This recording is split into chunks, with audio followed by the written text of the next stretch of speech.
Oolmaa keenya guyyaa kaleessaa erga cherchiitii baanee booddee bakka bashannanaa bareedaa kana dhufnee yeroo gaarii dabarsinee akkuma gubbaarratti agartanii jalqabaa haga xumuraatti daawwadhaatii itti bashannanaa itti bohaaraa bakka isaa yoo jaallattan yoo isinitti tole ta'ee gaafa isin dhuftanii anatu bakka sana geesse isin bashannansiisaa jechuudha. Viidiyoo keenya laayikii gochuun jalqabaa hundi keessan nagaan isiniif haa ta'u lafa jirtanitti akkam jirtu nuti nagaa keenya bakka jiraattanii bakka nagaa taatanii jecha bakka kanaan isinii jalqabaachuudha. Gakkuni guyyaa kaleessaa dilbatadha mitiire kasaatii erga cherchiitii baanee booddee bakka kana deemnu malee jedhanii abbaa warraa gara kanaatti nu affeeraniitu jiru. Haa galatoomani jenna sumaanii.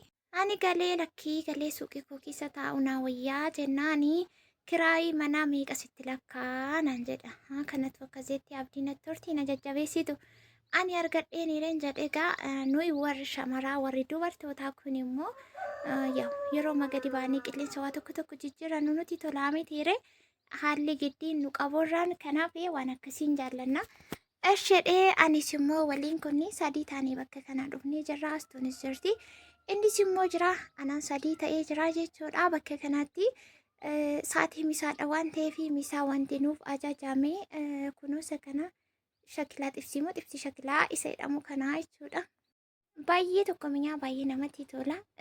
Akkasuma wanti dhugamullee kan nuuf dhufe ispiraayitiidha.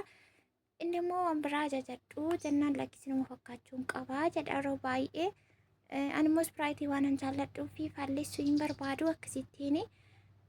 Nyaata baay'ee mi'aa fi namatti tolu nyaanni xumurree dhumarratti kunoo isaanii astuu fi inni buna ajajatanii ani buna dura achittis immoo dhiiseen ture asitti jeenaan jedhanii bunatti deebi'ee ture amma garuu baay'ee tokko bunni naa ta'uu didennaanii deebi'ee dhiisuutaan jira.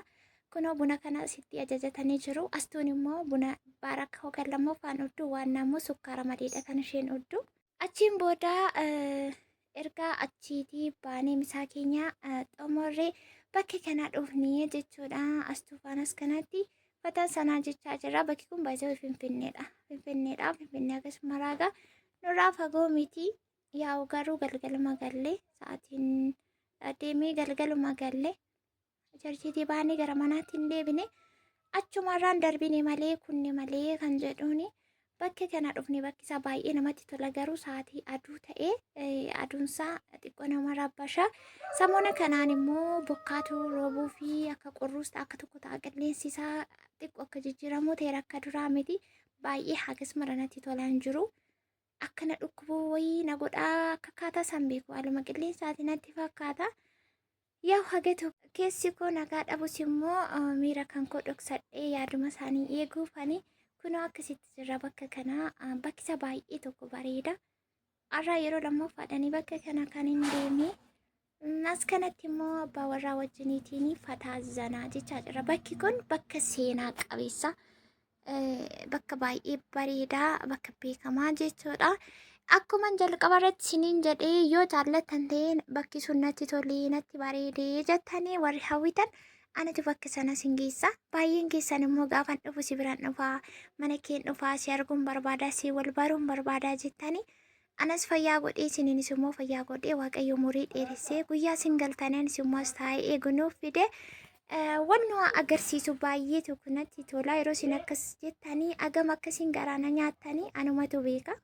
Nagaan galaa qimamuuchii guyyaa sana nuuf haa fiduu fagoo isiniif haa dhiyyeessuu karaa carqiyyuu kan immoo ribuu abidda buutee isiniif haa godhuu isiniin jechuutiin barbaada.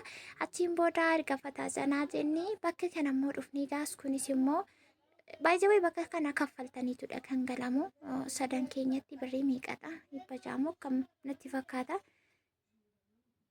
Garuu birrichi birrii 1,000 gadiidha. Gatii mataa sana dhaabee hamma kan jechuun danda'u gaafadheen isinitti hima.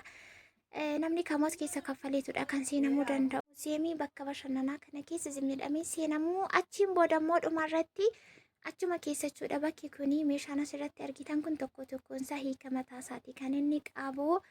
As kanaas immoo lammaffaa nu affeereetu jira. Bakki kun meeshaan kun hundi isaa meeshaa aadaati jechuudha. Isinii galee meeshaa aadaatii haala kanaatiinidha kan bakka kana teessanii immoo buna dhugdanii Egaa akkuma isiniin jedhee ani buna deebi'eetiin dhiisaa jira.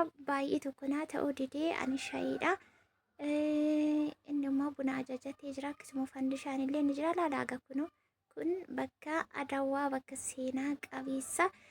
Akkasuma meeshaaleen lafa jiran kun hundi isaanii hiika mataa isaaniiti jechuudha kan isaan qabanii. Haala kanaanii bakka kana dhufnee asitti yeroo gaarii dabarsinee bashannannee nyaannee dhugnee fataa zanaa jennee qilleensa jijjiirrannee gara mana keenyaatti galle galgalammoo aduwwaan yeroon galummoo galgala keessuma darbiin natti qorra waan ta'eef viidiyoo simbiraan hin qaqqabsiisiniin bolee arrammoo waaqayyo nagaan nu bulchee ganama bari'ee jira. Yoo jaallattan ta'e laayikii sheerii gochuun sabasaayitii keessa waan isinitti tolee waan isin dabbares ta'e namni kamuu yaada isatti dhaga'ame ibsachuun mirga gootuu qaba waan ta'eef koomentiin banaadhaa isiniin jenna baay'ee akkasuma nu jaallattan nu kabaja yaada keessanii akkasuma viidiyoo laayikii gootan maalirraa hubachuutti jirra. Ammas immoo warri haaraa taatanii warri yeroo jalqabaaf gara mana keenyaatti dhuftanii sabskraayibii gochuutiin nu jajjabeessaa. Isiniin jennaa as kanatti yeroo viidiyoo waraabdanii rakkina hin qabu warra jiranii rakkoo miti namni akkamitti nama waraabdu hojjetan ta'e rakkina hin qabu seentan taanaan kaffalamee seenamii bakka daawwannaa bakka bashannanaa bakka itti namni fataa zanaa jedhu bakka itti yeroo gaarii dabarsu bakka itti qilleensa rifireeshii godhu qilleensa gufataa baasee fireeshii itti fudhate waan ta'eef rakkina tokko hin qabu jechuudha.